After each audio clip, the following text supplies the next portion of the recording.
So I finally read the original Devilman manga, and boy, was it an experience.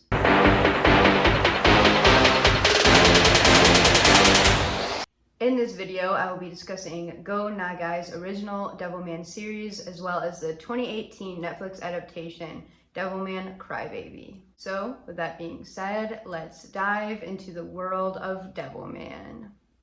The Devilman manga was published from 1972 to 1973 by popular mangaka Go Nagai. The series revolves around a half-human, half-demon trying to save humanity from annihilation.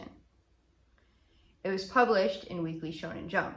No idea how this series can be considered shonen, but somehow it was.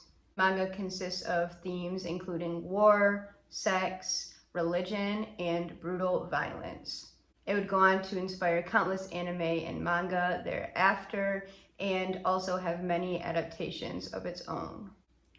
Throughout the 53 chapters, readers will go on this journey with the main character, Akira Fudo, as he transforms into Devilman and wages war with demonkind, all while trying to save his own humanity. The secondary characters are Makimura, or Miki, who is Akira's childhood friend and true love, and Ryo Asuka, who is Akira's best friend. The art has the classic old school style alongside beautifully detailed scenery. The way Nagai's art evokes the emotions the characters are feeling is something that can compete with even new age manga. It adds a lot more feeling to this already dark and brutal story. Through Devilman, Nagai travels back to the past and intertwines historical events through Devilman in a unique and beautiful way. Some of these events shown in the manga are the Holocaust, Joan of Arc, the French Revolution, and the Battle of Little Bighorn.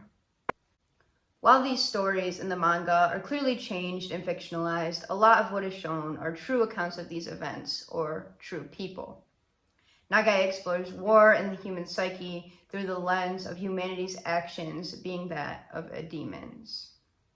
The brutality and violence throughout the manga is necessary to depict the true violence of war and demonic instincts. The amount of nudity and sexualization of the demons and Miki are less necessary and a bit uncomfortable at times, however, especially the demon at the beach with Miki. If you know, you know. While on this topic, there are some very dark and disturbing and graphic parts of the story, and once again, how is this shonen?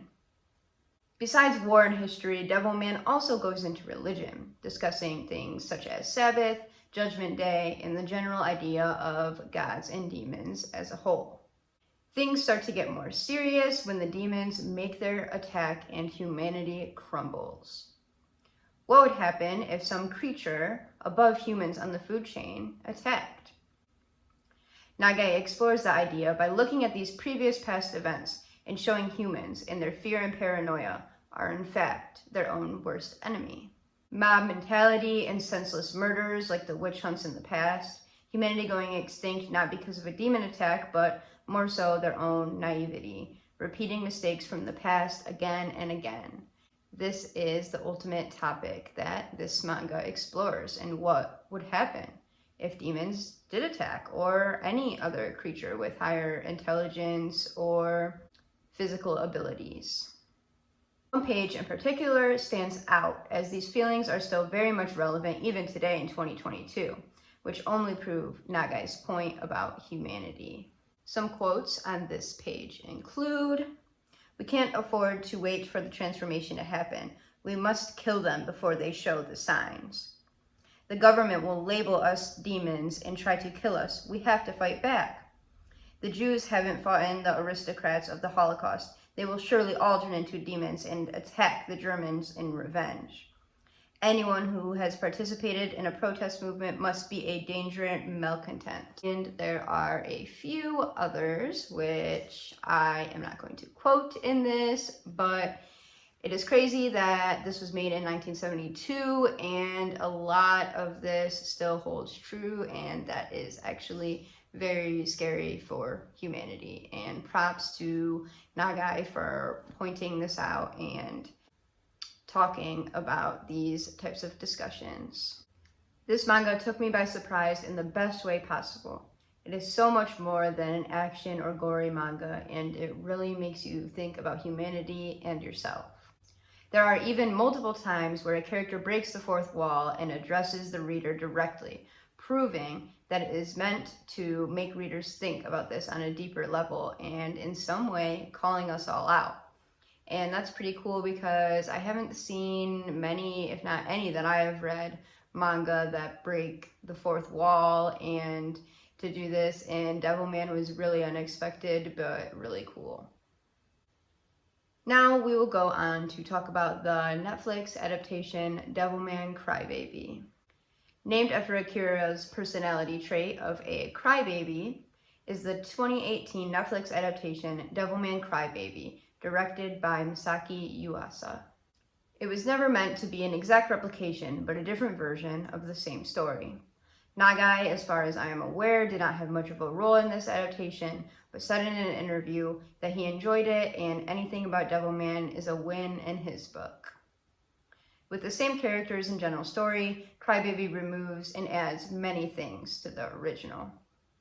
Some of the more drastic changes are Ryo's backstory and Miki being a much more prominent character in the show, even having a lot of episodes pretty much dedicated to her and her own side story and her running career, which is just non-existent in the manga. In the manga, her personality was also a lot more different. She kind of clung on to Akira after his transformation and was a lot more aggressive than she was in the anime. Akira's character stayed pretty similar throughout the manga and anime. However, his transformation in the anime is a lot more drastic, getting way bigger muscles, a lot taller. In the manga, it made a little more sense that nobody knew he had transformed because he stayed pretty much the same. It was mainly his demeanor that changed. But in the anime, he just grew like 7 feet and nobody really was surprised. So there's that.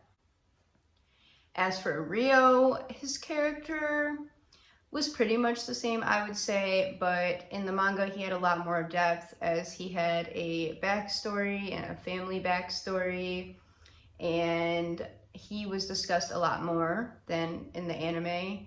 His motivations were also a lot different from the beginning of the manga and the beginning of the anime, so that was very interesting. And Ryo happens to be one of my favorite characters of all time, so points to the manga for his character in that one because it nailed it. And brought a different side to Ryo that I did not know existed because I had only watched Devilman Crybaby. One thing the anime did do right, however, was adding the rapper group because how can you not like that? I've watched it dubbed, I've watched it subbed, and the rappers are just quality content right there. Devilman Crybaby received great feedback from Devilman lovers and people new to the franchise alike. The beautiful soundtrack and cinematography captured a lot of what Nagai had in the original series and with its own fun twists. And somehow the anime was even more sexual and graphic than the manga. There are also other spin-offs such as Devilman G, which is a spin-off manga, and Cyborg 009 vs. Devilman, which is an anime also on Netflix.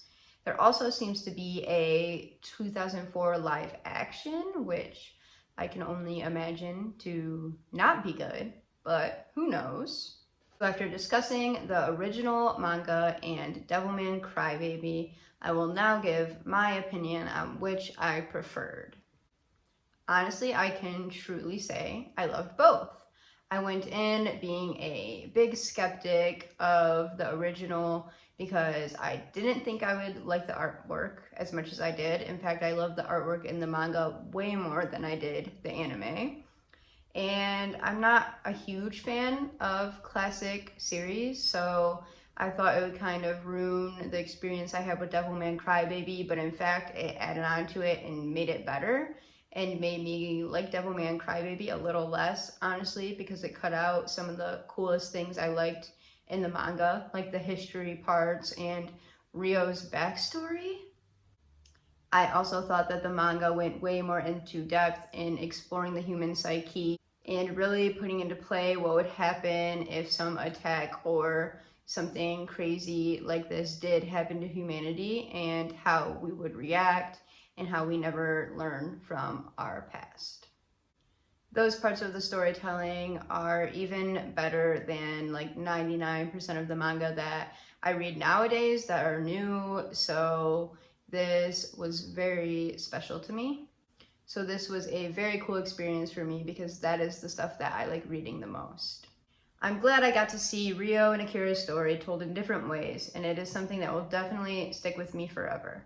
The ending is also one of the most emotional and beautiful endings I have read or watched. So with that being said, thank you for joining me on this journey. I highly recommend you watch Devilman Crybaby or read the original series or both. Unless you do not like violence or graphic sexual imagery, then I would stay away from this. But if that's your cup of tea and if you're interested in psychology or history, I would definitely read the manga. And with that being said, I will see you in my next video.